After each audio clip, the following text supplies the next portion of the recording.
پھر دوبارہ آئے ہیں، ہن ملن نہیں آ رہے، ہن چھری لکائی ہوئی ہے۔ وَفَدَيْنَاهُ بِذِبْحٍ عَظِيمٍ، ابراہیم جاؤ بچے کو ذبح کر دو۔ چھری لے کر باپ چلا، 1500 کلومیٹر کا سفر، سارے راستے کیا سوچ ہوگی کہ میں چھری چلاواں، اے بکرا تھوڑا ہے، میں راہ چاہیں تے بکرا ذبح ہویا پیا کہ عید پڑھ کے گئے اس، اے بکرا تو نہیں کومنا، پتر کومنا ہے۔ عمر کتنی ہوگی؟ 92 سال۔ 92 سال ایک بندے کو مرغی نہیں کوئی جنت، تو پتر کومن دا حکم آ گیا۔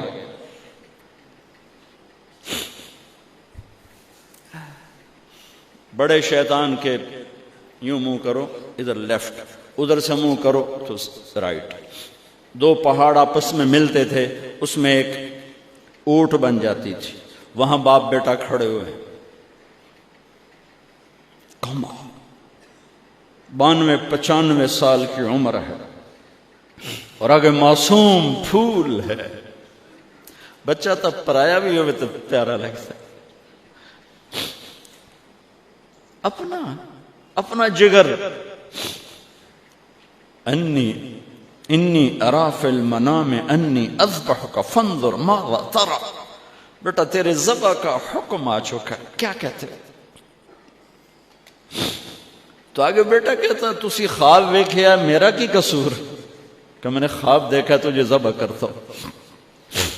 تو آگے اسماعیل کہتے ابا میرا کیا قصور ہے، خواب تو آپ نے دیکھا ہے، میں تو آپ کی اکیلی اولاد ہوں، مجھے کیوں ذبح کرتے؟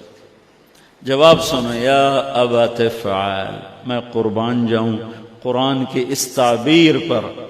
اسماعیل علیہ السلام کے جذبات کو 2 لفظ، یا ابا تفعل، یا ابت افعل،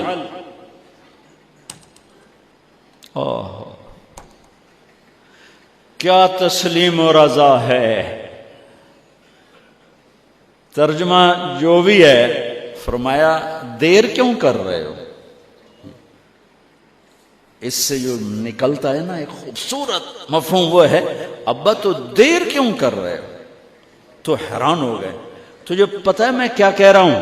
کہاں پتہ ہے، اب مجھے ذبح کرنے کا کہہ رہے ہیں، تو کوئی گھاٹے کا سودا نہیں ہے، آپ کے بدلے میں جنت، دنیا کے بدلے میں جنت ملے گی، اور آپ کے بدلے میں اللہ ملے گا، اس میں کیا گھاٹا ہے؟ آئے خیال پیچھے چلا گیا ماں کی طرف، کہنے لگے ہاں میری ماں نو بڑا دکھ ہوئے گا، تو پھر اپنا کرتا اتارا، کہا ابا یہ کرتا میری ماں کو دے دیں، جب میں کبھی یاد آیا کروں گا تو یہ کرتا دیکھ لیا کرے گی، اور مجھے اپنے کرتے میں یہیں دفن کر دینا، مجھے ادھر نہ لے جانا، یہیں دبا دینا، شاید میری ماں میری ذبح شدہ لاش دیکھ نہ سکی۔ 8-9 سال کا بچہ خلیل اللہ کو کیا کہہ رہا ہے؟ میرے ہاتھ پاؤں باندھ دے بابا، شاید میرا پاؤں یا ہاتھ تجھے لگ کے کوئی بے ادبی نہ ہو جائے، میرے ہاتھ پاؤں باندھ،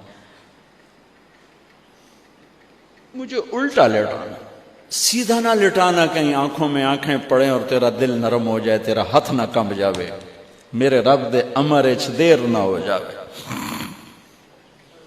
ان کو ماننے والی امت کہے سود کے بغیر گزارا نہیں، جھوٹ کے بغیر گزارا نہیں، ملاوٹ کے بغیر گزارا نہیں، رشوت کے بغیر گزارا۔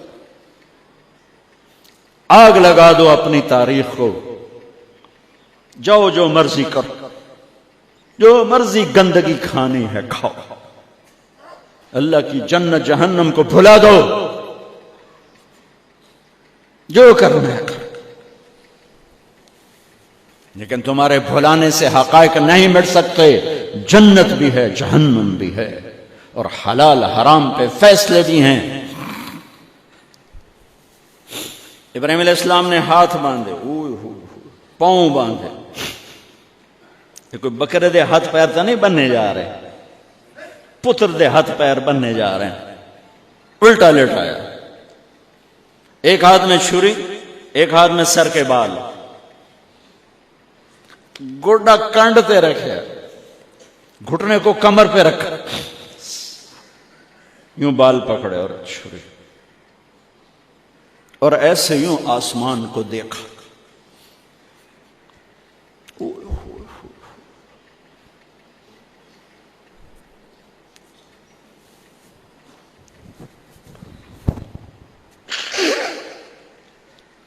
فرمایا یا اللہ تو مجھ سے ناراض ہو گیا؟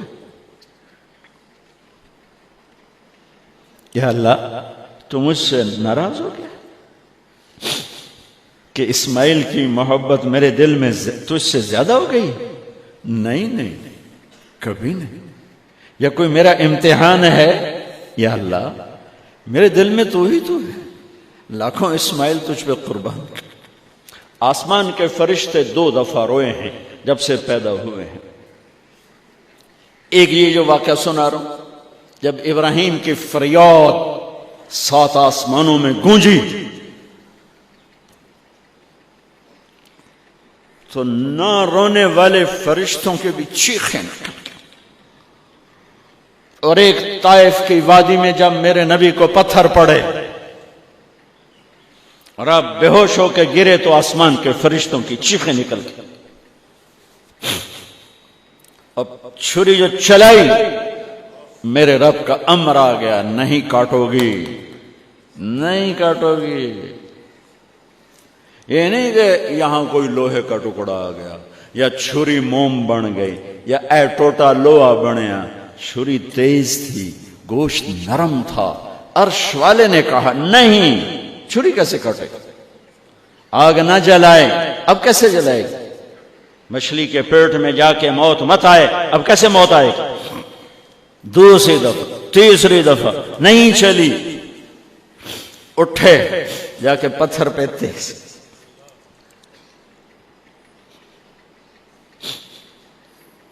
یہ علماء نے لکھا ہے کہ جانور کے سامنے چھری تیز نہ کرو تاکہ جانور کو تکلیف نہ ہو۔ قربانی کے مسائل میں آتا ہے، قربانی کے مسائل میں، کہ جانور کے سامنے چھری تیز نہ کرو کہ جانور کو تکلیف نہ ہو۔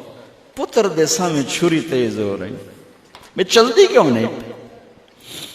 جب چوتھی دفعہ پکڑی ہے تو اللہ نے کہا جبریل جلدی کر، میرے خلیل نو جلا لایا ہے۔ امتحان پاس ہو گیا۔ وَنَادَيْنَاهُ أَنْ يَا إِبْرَاهِيمُ قَدْ صَدَّقْتَ الرُّؤْيَا إِنَّا كَذَلِكَ نَجْزِي الْمُحْسِنِينَ وَفَدَيْنَاهُ بِذِبْحٍ عَظِيمٍ۔ پٹی باندھی تھی آنکھوں پر، چھری جو چلائی چل گئے، آنکھوں سے پٹی اتاری تو سامنے چھترا اور آگے اسماعیل اور ساتھ جبرائیل، دونوں مسکرا رہے اور چھترا سامنے پڑا۔ میرے نبی ساری زندگی 2 چھترے ذبح فرماتے تھے قربانی میں، ایک امت کی طرف سے، ایک اپنی طرف سے۔ حج کے موقع پہ 63 اونٹوں کی قربانی دی۔ جس امت کے پاس یہ تاریخ ہو، ان کے پاس کہاں سے گنجائش لاؤں جھوٹ کی، فساد کی، منافقت کی، زناکاری کی، بدکاری کی، جوے کی۔ کتنی میرے نسل کے بچوں کو اسی تلمبے میں رہنے والوں نے نشوں پہ لگا کے، ارے میرے بھائی کیوں لوگوں کے چراغ گل کرتے ہو چند ٹکوں کے پیچھے؟ کیا اللہ کے سامنے نہیں جانا؟ کتنے بچوں کے میں علاج کروا چکا ہوں، لاکھوں روپے خرچ کر چکا ہوں کہ غریب لوگ اج میرا پوتر نشے تے لگ گیا ہے، انہوں تب بھجوا دو۔ اب تک کتنے بچوں کو میرے اللہ نے ذریعہ بنایا مجھے، تو میں جب تک یہ اڈے والے بند نہ کریں میں کہاں سے اتنے لاؤں اسباب کے ایک ایک کا علاج کروں۔ لیکن یہ میرا پیغام ہے کہ مرنا انمیت مرنا آسان۔ موت کو حسین نے بھی گلے لگایا تو چھڑیا یزید نے بھی نہیں، موت نے۔ آج فیصلہ ہوگا، وَامْتَازُوا الْيَوْمَ أَيُّهَا الْمُجْرِمُونَ۔ آج ایک پاسے ہو جاؤ، یہ دنیا تو لمبا نہیں ہے کہ نشے دے اڈے چلاؤ، چرس افیم تے ہیروئن دے اڈے چلاؤ، بدکاری دے اڈے چلاؤ، آج ادھر آ جاؤ۔ ہاں میں یہ کہا کرتا ہوں، چھری چلی اسماعیل پر، اللہ نے نکال لیا۔ پھر 2000 سال کے بعد میرے نبی کے باپ کی باری لگ گئی، وہ لمبا قصہ ہے، ٹائم ختم ہے۔ چھری چلنے لگی میرے نبی کے والد عبداللہ پر، اللہ نے نکال لیا۔ 100 اونٹ ذبح کروائے اور ان کو نکال لیا، لیکن چھری نے چلنا ضرور تھا۔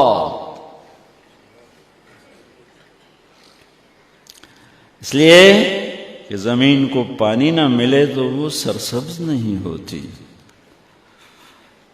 میرے نبی کے گلشن کو پانی کی ضرورت ہے اور تھی اور رہے گی، تو میرے نبی نے اپنی اولاد کا خون پیش کیا، اپنے صحابہ کا خون پیش کیا، اپنا خون پیش کیا۔ احد کی وادی میں آپ خون و خون ہو گئے، دانت ٹوٹ گئے، چہرہ خون آلود ہو گیا۔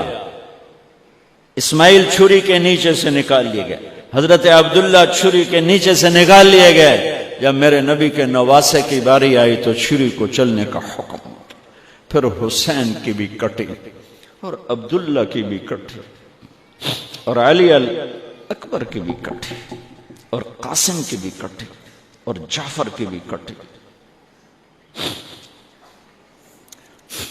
عون کی بھی کٹی، عبداللہ کی بھی کٹی۔ سارے آل رسول کے نام بتا رہا ہوں جو کربلا میں شہید ہوئے۔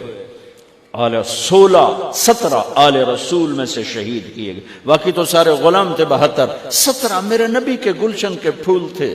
ہاں انہیں کھاد بننا تھا۔ میرا اللہ چاہتا تو ان واقعات کو روک سکتا تھا، لیکن اللہ اقبال کی قبر روشن کرے، اسلام زندہ ہوتا ہے ہر کربلا کے بعد۔ یہ میرے رب کی سنت۔